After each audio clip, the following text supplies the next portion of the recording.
Good morning, my brothers and sisters. Welcome to episode 40 of Be With Me. We're in the book of 1cor10, and Paul is teaching the Corinthians, and I'm going to call today Give God Weight, Giving God Weight.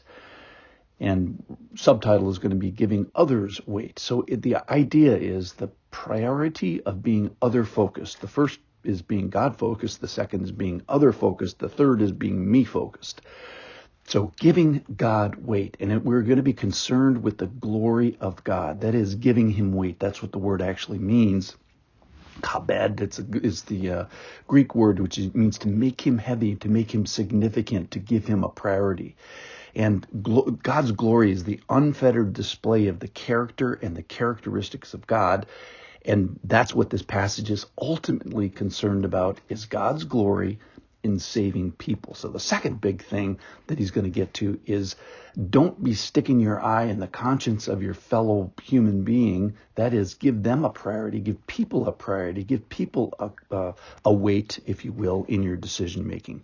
So we're all walking around trying to figure God out. And in the meantime, you who have liberty because you've already become a Christian and God's already done a miracle in your heart, don't stick your thumb in the eye of your fellow believer. Don't stick your thumb in the eye of their conscience. So after you get liberty and freedom and being unchained in Christ and being unchained from sin, don't be just walking around in your liberty offending people. So yes, be a witness. Yes, be imitatable, but try to give no offense. The walk's hard enough already.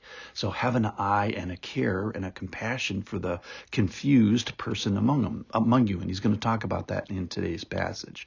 So don't be the guy who says all things are lawful and I can do anything I want in Christ. Don't forget, he died to set you free. And not all your behaviors will build up other people. Not all things will help the goodness and the walk of your neighbor. God has given him a conscience, so don't be offending it. So the point here is we're going to get to a couple of various scenarios, is the application of wisdom has some various scenarios in it that you're going to have to be careful in how you apply the wisdom to various situations, especially in areas of liberty. He's talking a lot today about meat and eating.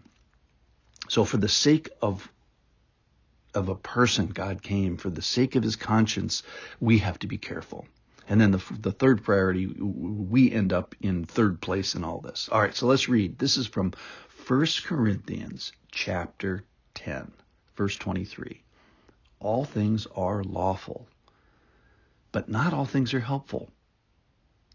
All things are lawful, but not all things build up. So he's saying, being a Christian, you can do a lot of things, but don't do a lot of things, and we restrain some of them to be helpful and to build up. Then he's talking about the weight here.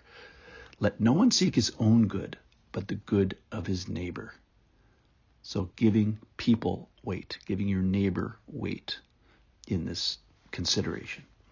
So now he's going to talk about three different scenarios. Here's the first one, verse 25. Eat whatever is sold in the meat market without raising any question on the ground of conscience. So that's a demonstration of the liberty that God gives us. For the earth is the Lord's and the fullness thereof. He's already talked about in the previous chapter that there is no such thing as other gods. There is no such thing as there's no rival God. There's no pantheon of gods. There's only one God. So if someone has supposedly sacrificed to another God, that's all made up and it's not true. And you can have liberty and eat that meat if you want. However, you want to be careful of the conscience of others who will watch you eat that meat. So here he is, verse 27. If one of the believers invites you to dinner and you are disposed to go, so there's more liberty there, another scenario, eat whatever is set before you without raising any question on the ground of conscience. So if they're not making a big deal about it, you go ahead and eat. And then here's another scenario where now the other person is raising this as a topic of conscience. Verse 28, but if someone says to you, this has been offered in sacrifice, then do not eat it. And then here's the reason why. for the sake of the one who informed you, and for the sake of conscience. And then he's going to explain to us whose conscience we're talking about. So the believer's conscience is fine. Verse 29, I do not mean your conscience, but his.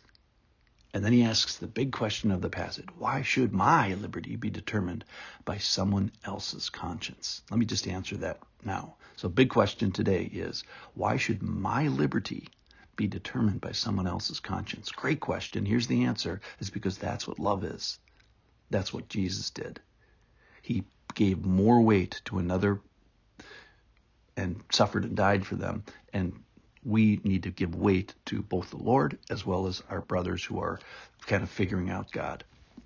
All right, verse 30. If I partake with thankfulness, why am I denounced because of that which I give thanks? And then he's going to conclude here. So whatever you eat or drink, whatever you do all for the glory of God.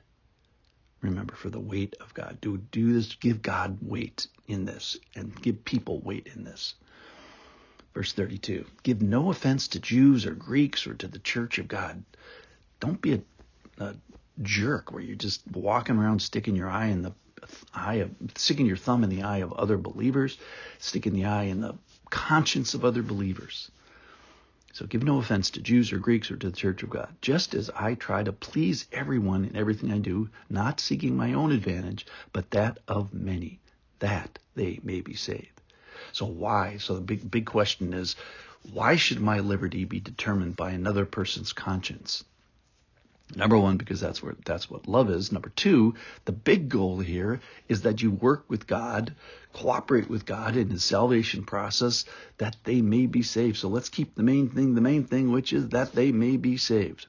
So today, let's walk around making decisions of liberty, but with an eye to giving God weight, giving God priority, and then secondly, giving other people priority, particularly people in this passage that haven't yet come to faith. And then finally, give yourself a priority. So the idea here is get on board, get on the big picture, which is that they may be saved, and cooperate with God, giving him weight, and give the other people weight. Thanks for listening.